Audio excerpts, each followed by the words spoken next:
Welcome to 3 news. నేను సుధా. బులెటిన్ల ముందుగా headlines. శ్రీనగర్లో పహల్గామా ఉగ్రవాద దాడి బాధితులకు హోంమంత్రి అమిత్ షా నివాళి.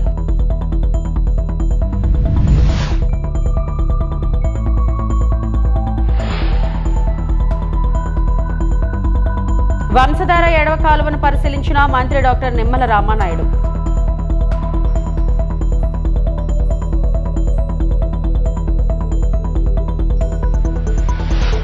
ఉగ్రదాడిపై ట్యాంక్ బండ్ వద్ద జాతీయ జెండాలతో బీజేపీ నిరసనలు.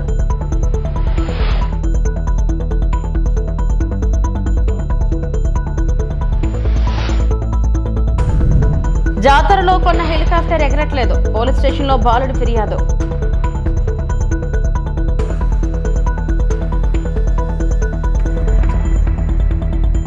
జమ్మూ కాశ్మీర్లోని పహల్గామ్లో ఉగ్రదాడిలో ప్రాణాలు కోల్పోయిన వారికి కేంద్ర హోంమంత్రి అమిత్ షా నివాళులు అర్పించారు.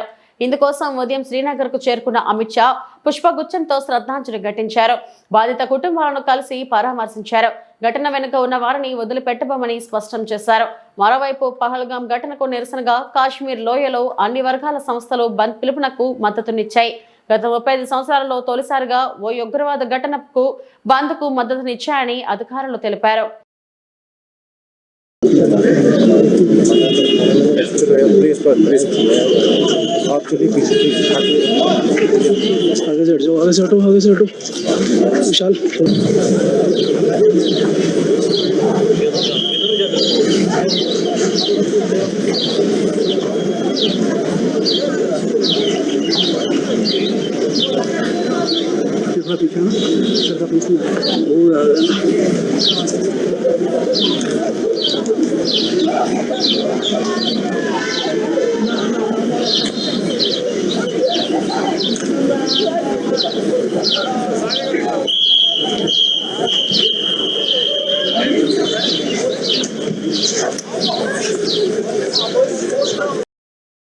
వైసీపీ హయాంలో ఇరిగేషన్ ప్రాజెక్టులకు చేసింది శూన్యమేనని జలవనరుల శాఖ మంత్రి నిమ్మల రామానాయుడు వ్యాఖ్యానించారు. వంశధార ఎడమ కాలువ పరిధిలో మదన గోపాలసాగరం బ్యాలెన్సింగ్ రిజర్వాయర్ ను మంత్రి కింజరాపు అచ్చెన్నాయుడుతో కలిసి రామ్మోహన్ నాయుడు పరిశీలించారు. ఉత్తరాంధ్రకు 2025 జూన్ నాటికే గోదావరి జలాలు తరలించేలా పోలవరం ఎడమ కాలువ పనులు వేగవంతం చేస్తున్నట్లు మంత్రి తెలిపారు. రాష్ట్రంలో ఆర్థిక ఇబ్బందులు ఉన్నా ప్రాజెక్టుల కోసం నిధులు మంజూరు చేస్తున్నట్లు చెప్పారు. కలెక్టరేట్ లో ఎమ్మెల్యేలు ఇరిగేషన్ అధికారులతో జిల్లా ప్రాజెక్టుల పురోగతిపై సమీక్షించారు. ఇటు ఉత్తరాంధ్రకు గాని అటు రాయలసీమకు గాని ప్రాజెక్టులు ప్రారంభించడం గాని రిజర్వాయర్లు గాని ఏదైతే మరి ఐడిసి స్కీమ్స్ గాని ప్రారంభించడం పనులు చేయడం కూడా తెలుగుదేశం ప్రభుత్వం హయాంలోనే జరిగినటువంటి విషయాన్ని కూడా ఈ సందర్భంగా ఒకసారి గుర్తు చేస్తూ ఉన్నా. ఇవాళ శ్రీకాకుళం జిల్లా ఈ రోజు రివ్యూలో కూడా మరి చాలా విషయాలను కూలంకషంగా అందులో పర్టికులర్ గా ఏదైతే నేరేడు బ్యారేజీ మరి ఇది కూడా అవసరం, కాకపోతే ఇది ఇంటర్ స్టేట్ ఏదైతే ఏపీ అండ్ ఒరిస్సా స్టేట్ లో లింకప్ ఉంది కాబట్టి మరి అది ముఖ్యమంత్రి గారి దృష్టిలో పెట్టి వారి పరిధిలో పరిష్కరించేటువంటి విధంగా మరి అదేవిధంగా ఏదైతే వంశధార ప్రాజెక్టు మరి ఇది చాలా అత్యంత అవసరమైనటువంటి ప్రాజెక్టుగా గుర్తించి ఏదైతే 87 ప్యాకేజ్ 88 ప్యాకేజ్ 2 ప్యాకేజీలు ఏవైతే ఉన్నాయో దీనికి సంబంధించి ఏదైతే రాతి కట్టుబడి కానీ ల్యాండ్ ఎక్వేషన్ ప్రాబ్లమ్స్ ఏవైతే చెప్పారో వాటిని కూడా క్లియర్ చేసేటువంటి విధంగా మరి ఆదేశాలు ఇచ్చాం. కొన్ని ఎస్టిమేషన్ కూడా పంపమని చెప్పడం జరిగింది. అదేవిధంగా గొట్టా బ్యారేజీ కూడా మరి అది కూడా ప్రమాదభరితంగా ఉంది. దానికి కూడా ఒక 12 కోట్ల రూపాయలు ఆల్రెడీ మరి టెండర్స్ పిలిచి వర్క్స్ ను కూడా స్టార్ట్ చేయమని చెప్పేసి కూడా ఆదేశాలు ఇవ్వడం కూడా జరిగిందని చెప్పి తెలియజేసుకుంటూ, అదేవిధంగా ఏదైతే హిరమండలం రిజర్వాయర్ మరి ఇది యాక్చువల్ గా 19.3 టీఎంసీ కెపాసిటీ ఉంది. కానీ ప్రస్తుతం ఉన్నటువంటి పరిస్థితుల్లో కేవలం 3-4 టీఎంసీని మాత్రమే నిల్వ చేస్తున్నటువంటి పరిస్థితి ఉంది. మరి గౌరవ శాసనసభ్యులు ఇచ్చినటువంటి సూచనల మేరకు ప్రస్తుతం ఈ 12 టీఎంసీ లిఫ్ట్ కి పనులను కూడా ప్రారంభించుకుని ఎడిషనల్ గా కూడా ఇంకొక 5 టీఎంసీ నీరుని కూడా పంపుకోవడానికి ఆ లిఫ్ట్స్ కూడా ఎస్టిమేషన్ వేసి పంపించమని చెప్పేసి కూడా చెప్పడం జరిగింది. అదేవిధంగా ఏదైతే వయోడైట్ ఏదైతే అది కూడా ప్రమాదభరితంగా ఉండడంతో దాన్ని కూడా డిపిఆర్ తయారు చేస్తున్నారు. ఆ తయారు చేసే డిపిఆర్ ని బట్టి ఆ యొక్క రిపేర్స్ అవి కూడా చేయాలని చెప్పేసి కూడా నిర్ణయం తీసుకోవడం జరిగింది. ఇంటెలిజెన్స్ వైఫల్యం వల్లే పహల్గామ్ ఉగ్రదాడి జరిగిందని ఎంఐఎం అధ్యక్షుడు అసదుద్దీన్ ఓవైసీ ఆరోపించారు. పుల్వామా ఘటన కంటే ఎక్కువ నష్టం కలిగిందన్నారు. ఉగ్రదాడిపై మోడీ సర్కార్ దృష్టి పెట్టాల్సిన అవసరం ఉందన్నారు. మృతుల కుటుంబాలకు ఓవైసీ సానుభూతి వ్యక్తం చేశారు. उस माउंटेनियस एरिया में वहाँ पर इंडिस्क्रिमिनेट तरीके से और मजहब पूछकर उन्होंने मासूम लोगों को वहाँ पर उनका कत्ल किया है। हम इसकी सख्त से सख्त अल्फाज में इसकी मजम्मत करते हैं, कंडेम करते हैं और हम उम्मीद करते हैं कि हुकूमत इन दहशतगर्दों को एक सबक सिखाएगी और साथ ही साथ हम जो लोग वहाँ पर जिनको कत्ल किया गया, इन टेररिस्ट ने इनको मारा है, हम उन तमाम फैमिलीज के साथ खड़े हैं और हम जो ज़ख्मी हैं हम दुआ करते हैं कि वो जल्द से जल्द सेहतियाब हो। दूसरी अहम बात यह है कि ये एक इंटेलिजेंस फेलियर भी है और हुकूमत को, नरेंद्र मोदी हुकूमत को देखना है कि उनकी डिटरेंस पॉलिसी कितनी कामयाब हो रही नहीं हो रही है।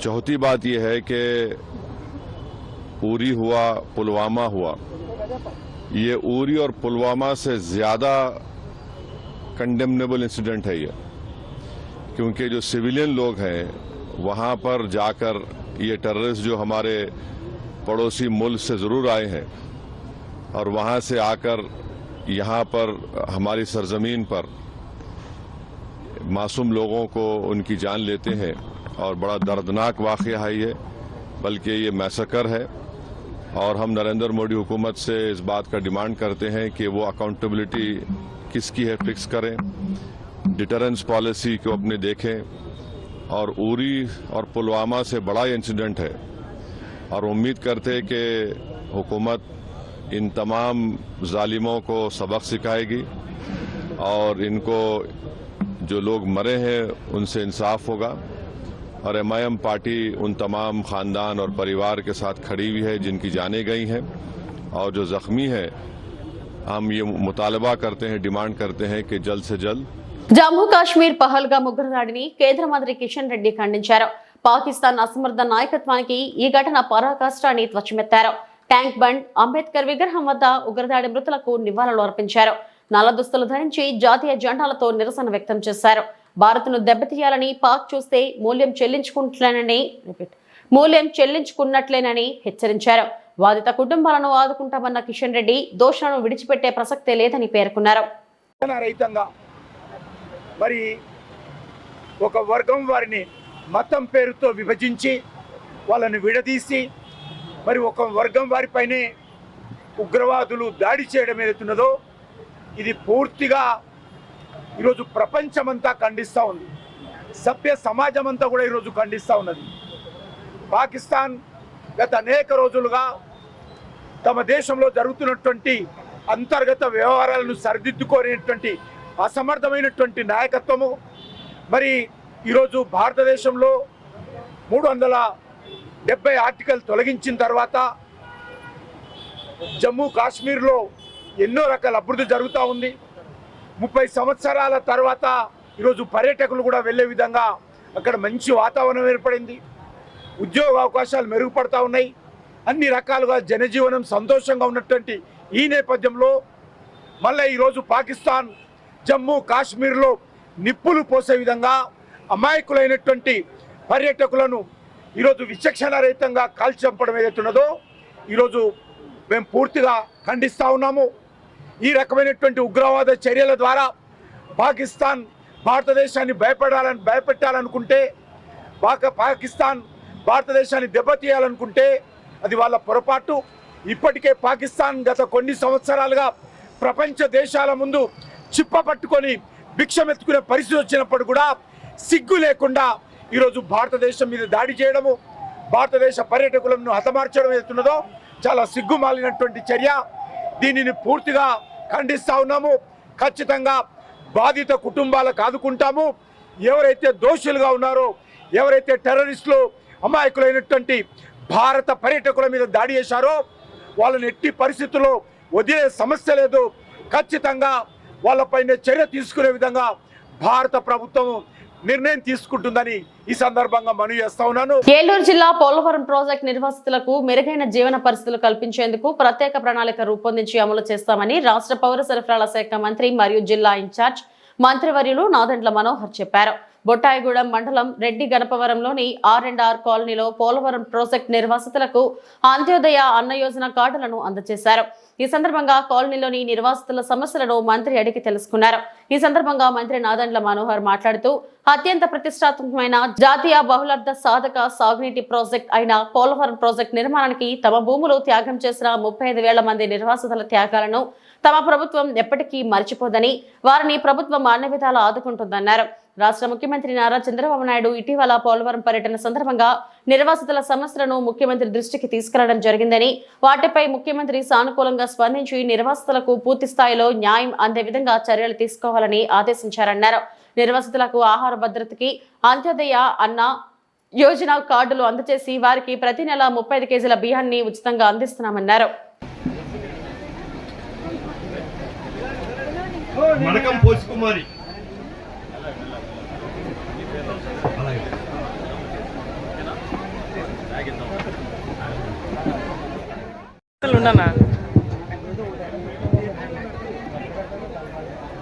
కొండ మల్లేశ్వరి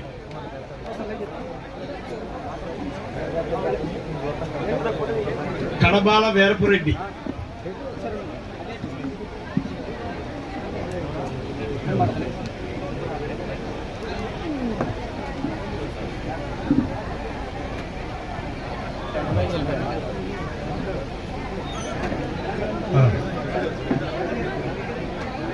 గిన్నేపల్లి వెంకటరమణ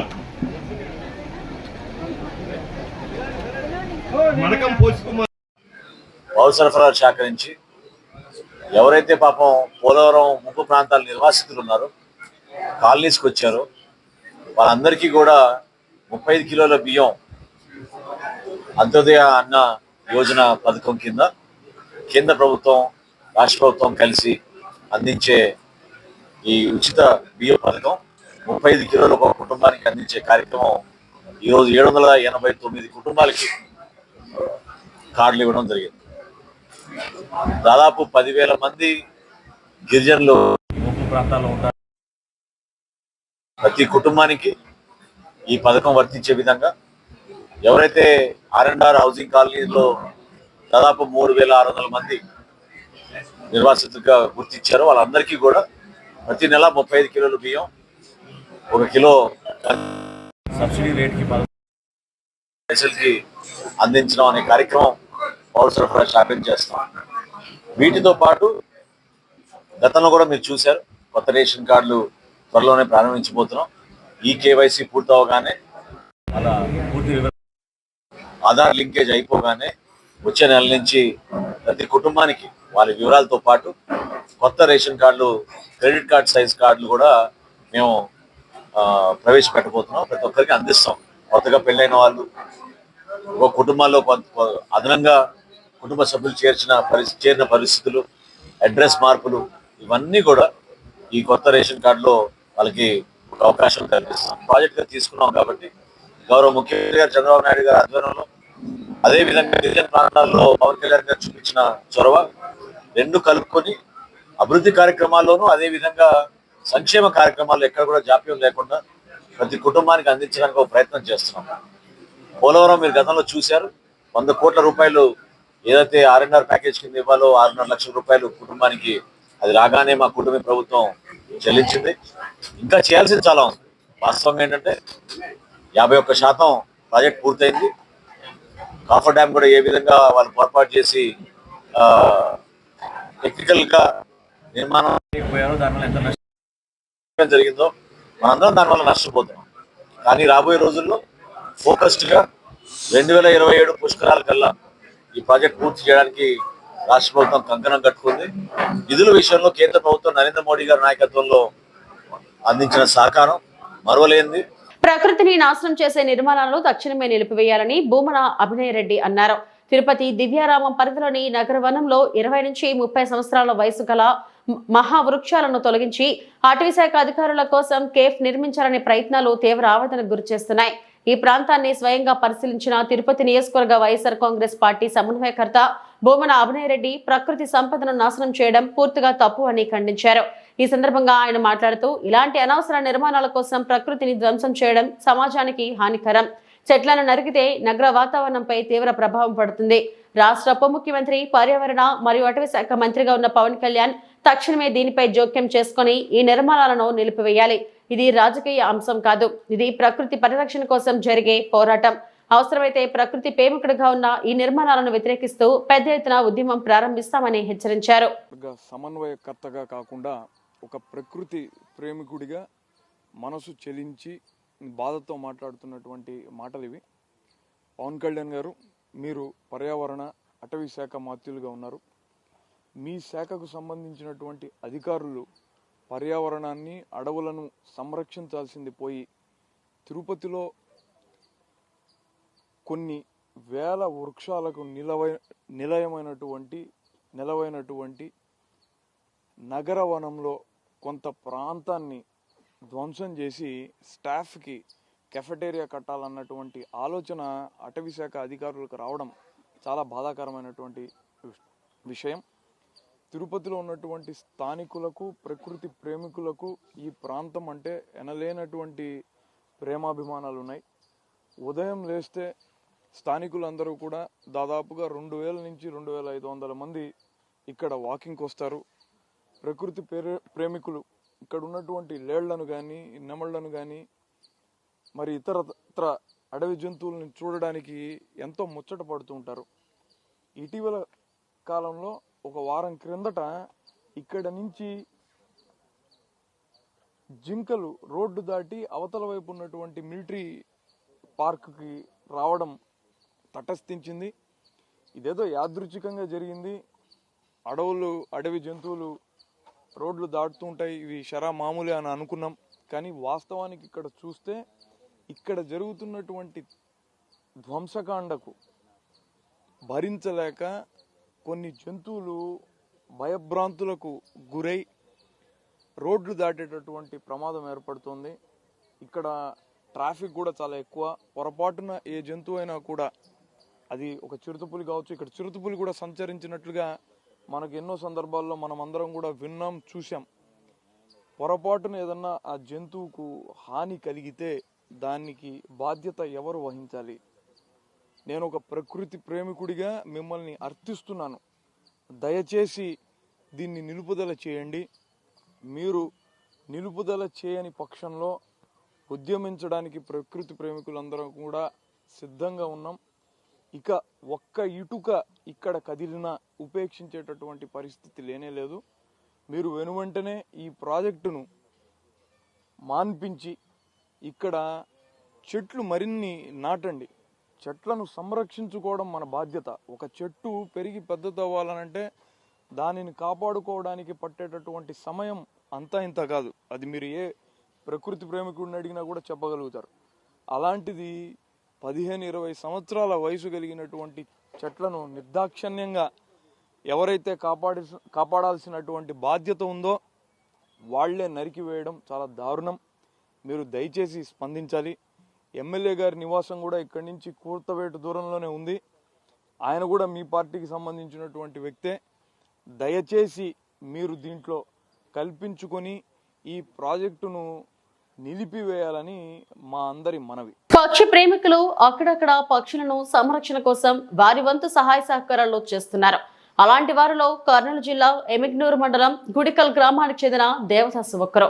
తెలుగుదేశం పార్టీ మండల ప్రధాన కార్యదర్శిగా ఉన్న దేవదాస్ పక్షి ప్రేమికుడు. అంతరించిపోతున్న పక్షులను సంరక్షించాలన్న ఉద్దేశంతో ఈ తన వంతు సహకారం అందిస్తున్నాడు. ఊరిలో అంతా పత్తి, వరి పంటనే సాగు చేస్తుండటంతో పక్షులకు గింజలు దొరకడం కష్టంగా మారడంతో దేవదాసు తనకున్న 1/2 ఎకరా పొలంలో పక్షుల కోసం ప్రత్యేకంగా సజ్జ పంటను సాగు చేస్తూ వాటి ఆకలి తీరుస్తున్నాడు. మనిషికి మనిషి సహాయపడని ఈ రోజుల్లో మూగజీవాల సంరక్షణకు పాటుపడుతున్న పక్షి ప్రేమికుడు దేవదాస్ కి అందరూ హ్యాట్స్ ఆఫ్ చెప్పాల్సిందే. ఎమ్మెగనూరు మండలము గుడికల్కి చెందిన దేవదాస్ అని నేను పక్షులకి సద్దలు వేయడము, పంట చేయడం జరిగింది. ఈ ఆలోచన రానికి కారణము 2020లోన కరోనా టైంలోన రాజేశ్వర హోటల్ దగ్గర బస్టాండ్ కాడ ఒక తల్లిదండ్రులు లేని వ్యక్తి లాక్డౌన్ 1 గంట వరకు కంప్లీట్ చేయడం వల్ల సాయంత్రం వరకు హోటల్ లేనందువలన ఆయన నోరు తెరిచి అడిగాడు, నాకు అన్నం తీసుకొని రండి బాబు సాయంత్రం పూట అని చెప్పేసి. మనిషి అయితే అడగగలిగాడు, పక్షులైతే అడగమని చెప్పేసి నేను పక్షులకి నేను ఈ విధంగా పంట సద్దలు వేయడం జరిగింది. వాటికి ఈ వేసే ఆలోచన నాకు రానికి కారణము ఆయన బస్ స్టాండ్ కాడ అన్నం అడిగిన దానికి ఈ విధంగా నేను పక్షులకి నేను సహకరిస్తూ ఉన్నాను. 2020 నుంచి ఇప్పుడు 2025 అంటే 5 సంవత్సరాల నుంచి నేను పక్షులకి ఈ విధంగా పంట సద్దలకి వేస్తూనే ఉన్నాను. దాతలు ఎవరేం లేదు సార్, ఇది సొంతం కృషే, సొంతం అమౌంటే. పంటకు వచ్చేసి 35,000 అవుతుంది. ఈ పొలాన్ని ఏరే పంట వేసుకొని నేను పంట తీసుకొని నేను లబ్ధి పొందకుండా నేను ఈ 75 సెంట్లని నేను పక్షులుగానే వాటికి నేను పంట వేస్తున్నాను. నా సొంత డబ్బులే నేను 35,000 పెట్టి నేను పంట వేస్తున్నాను. సంగారెడ్డి జిల్లా కంకి మండలంలో ఆసక్తికర ఘటన జరిగింది. తాను జాతరలో కొన్న హెలికాప్టర్ పనిచేయడం లేదని పోలీస్ స్టేషన్లో ఫిర్యాదు చేశాడు ఓ బాలుడు. 300 పెట్టి హెలికాప్టర్ బొమ్మ కొన్నానని అది ఎగరకపోవడంతో దుకాణదారుల వద్దకు వెళ్లి మరో బొమ్మ తీసుకున్నట్లు వినయ్ రెడ్డి అనే బాలుడు తెలిపాడు. అది ఎగరకపోవడంతో వేరే హెలికాప్టర్ బొమ్మ తీసుకున్నానని, అది కూడా పనిచేయట్లేదని షాపు యజమానిని అడిగితే బొమ్మ వాపస్ తీసుకోవట్లేదని బాలుడు చెప్పాడు. దీంతో అతడు పోలీస్ స్టేషన్లో ఫిర్యాదు చేశాడు. బాలుడి ఫిర్యాదు మేరకు ఎస్ఐ ఒక కానిస్టేబుల్ను పంపగా అప్పటికే షాపు యజమాని జాతర నుంచి వెళ్లిపోయాడు. దీంతో బాలుడిని సముదాయించి అతడి తాతను పిలిపించి ఇంటికి పంపించారు.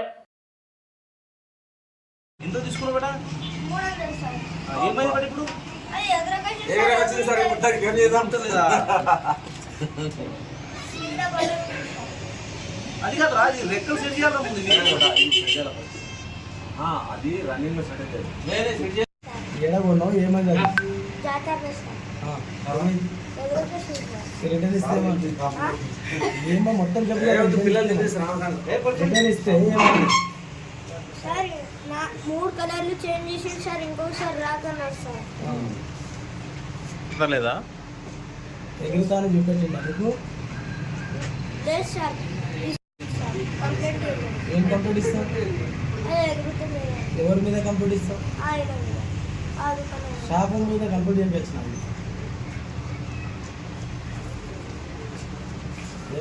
ఫస్ట్ పోయినప్పుడు సార్ పైనకి ఎగురుతుంది, మళ్ళీ కిందికి వస్తుంది, మళ్ళీ ఎగురకొస్తుంది. అలా ఏం పేరు నీది? వినయ్ రెడ్డి సార్. తిరుమల శ్రీవారిని ప్రముఖ నటుడు విజయ్ కుమార్ దర్శించుకున్నారు. విఐపి ప్రారంభ విరామ దర్శన సమయంలో కుమార్తె శ్రీదేవి కుటుంబ సభ్యులతో కలిసి ఆయన స్వామివారి సేవలో పాల్గొన్నారు. అంతకుముందు టీటీడీ అధికారులు వీరికి స్వాగతం పలికి దర్శన ఏర్పాట్లు చేశారు. దర్శనం అనంతరం వీరికి రంగనాయకుల మండపంలో పండితులు ఆశీర్వచనం చేసి తీర్థ ప్రసాదాలను అందజేశారు. నమస్కారం. చాలా చాలా సంతోషంగా ఉంది ఇవాళ స్వామివారి దర్శనం చేసిన దానికి. ఎప్పుడు వస్తుంటాము ఫ్యామిలీగా ఇక్కడ, సో ఇవాళ దర్శనం చాలా బాగా జరిగింది అండ్ చాలా చాలా హ్యాపీగా ఉంది. అండ్ త్వరలో సినిమాలు రిలీజ్ అవుతుంది. నెక్స్ట్ సుందరకాండ అన్నది వస్తుంది నారా రోహిత్ గారితో. సో చాలా వెయిటింగ్, మళ్ళీ సినిమాలు వచ్చి రిలీజ్ అయ్యి మంచి సక్సెస్ఫుల్గా మంచి సినిమాలు చేయాలి అనేది చాలా హ్యాపీ. థ్యాంక్ యూ అండి. అందరూ బాగుండాలి. ఇవి ఇప్పటివరకు నా బులెటిన్ అప్డేట్స్. నమస్తే.